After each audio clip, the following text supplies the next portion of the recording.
Okay. Good afternoon, guys. So obviously I'm still on this topic of human relationships. Um, now on a whim, really, or really just by random choice. I have no idea why I decided to stumble upon Kojeve's introduction of Hegel, but I decided to go for it anyways.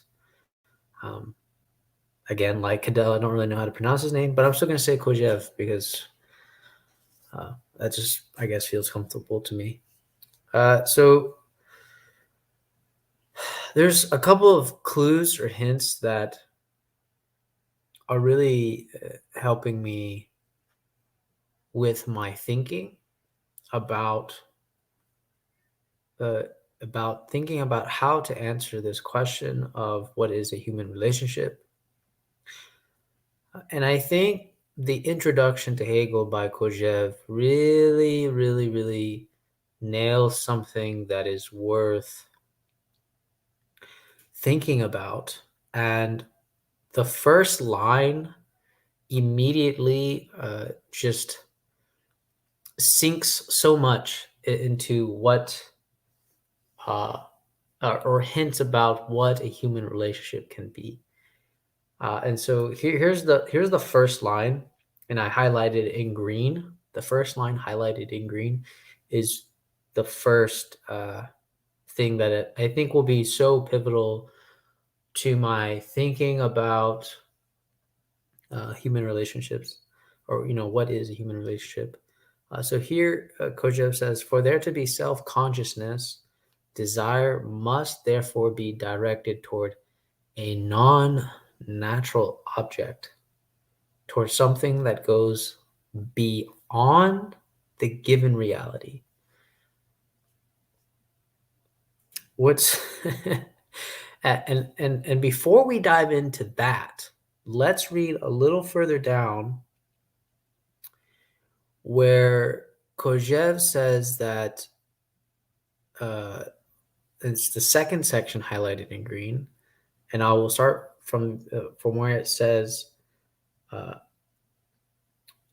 therefore, therefore, desire directed toward another desire, taken as desire, will create by the negating and assimilating action that satisfies it an I essentially different from the animal I.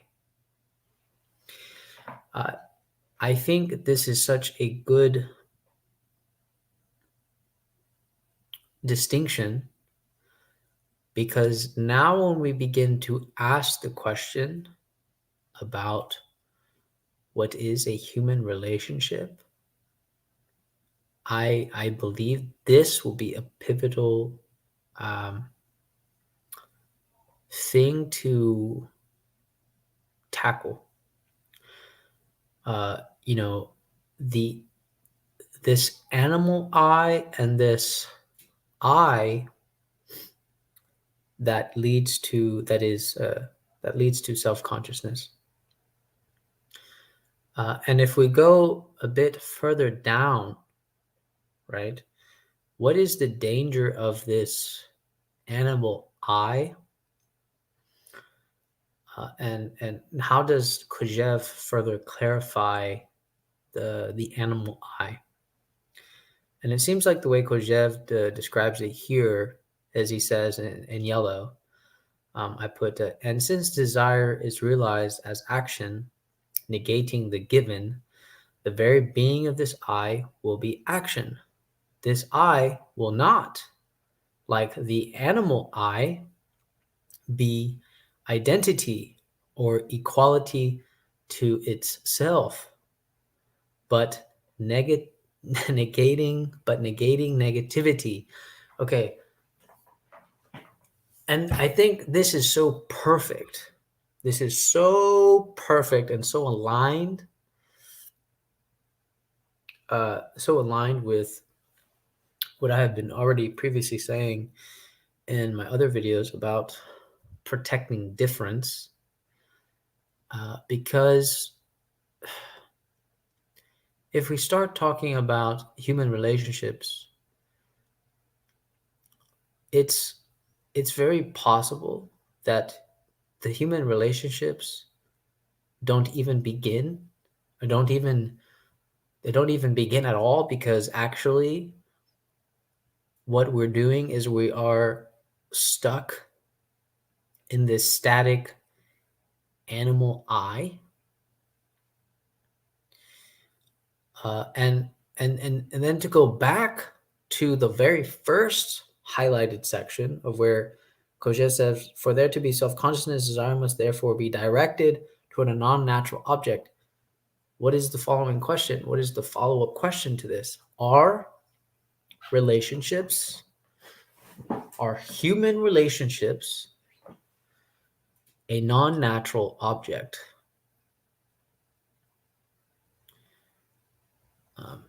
Because within the previous section, Kojeve already identified the fact that the animal I always is directed toward a natural object.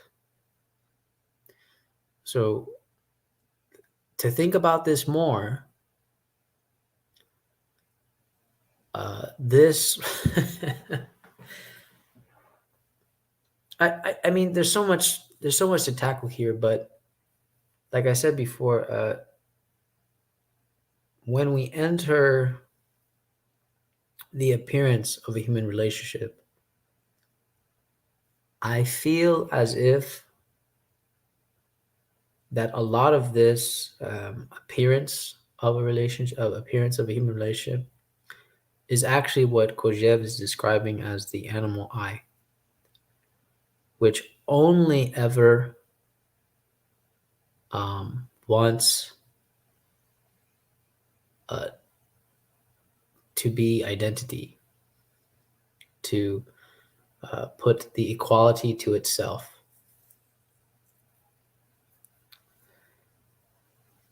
And this,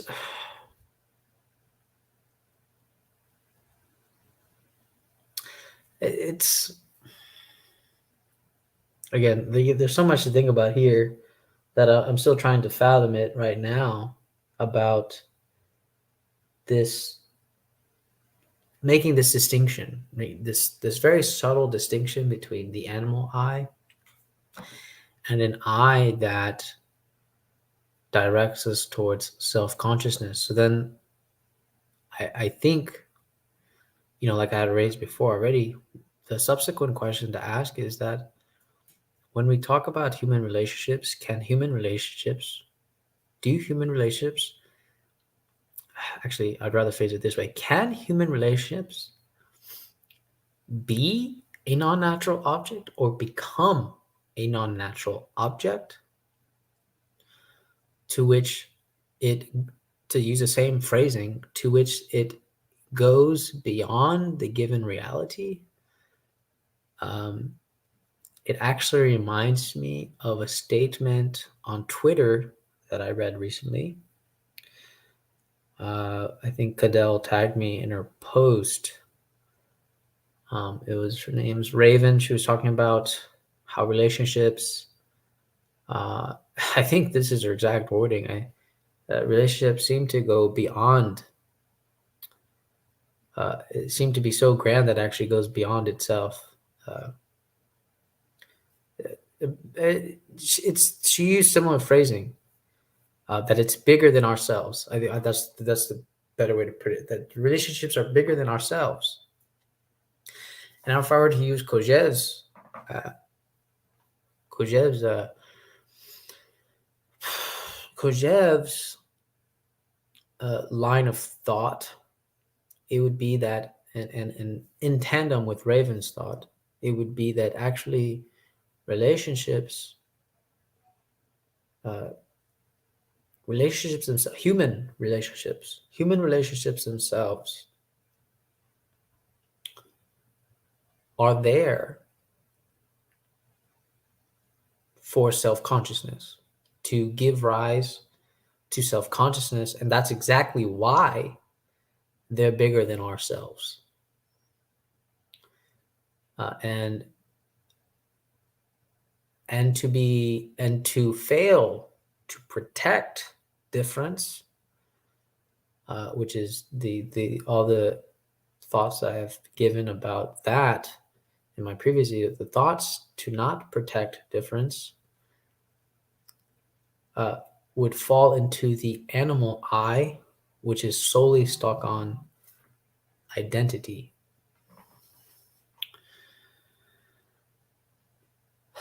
And, you know, yeah.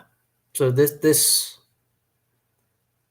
really, for me, this really all of a sudden becomes very rich, because if you get stuck on identity, on identifying, then as Kojeve says, it will never attain self-consciousness. So that means for a human relationship to exist or have its possibility of existing, we must not look at it as a natural object, but as something that is a non-natural object, and something that goes beyond the given reality. And if we look at human relationships as a non-natural object, this means that we are striving towards becoming, we are striving towards self-consciousness. And I think that's why the tension exists there, and the impossibility exists there as well. And, and as Eric Job says, it's the impossibility of this relationship that makes human relationships possible. And to kind of pursue this line of thought, I